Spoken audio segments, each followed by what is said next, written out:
tükki on ära ampsanud. Ma loodame, et lõppkiirusele ei mõju. Audi paistab olema 2,6 liitrine V6 ja 4-veoline Quattro.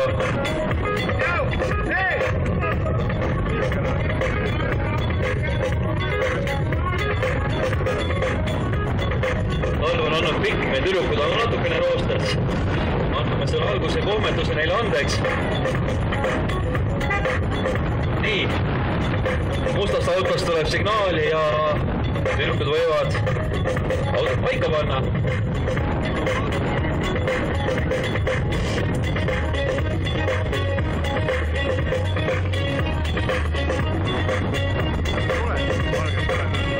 Nii, kohe näeme tänase päeva esimest nelikveo starti.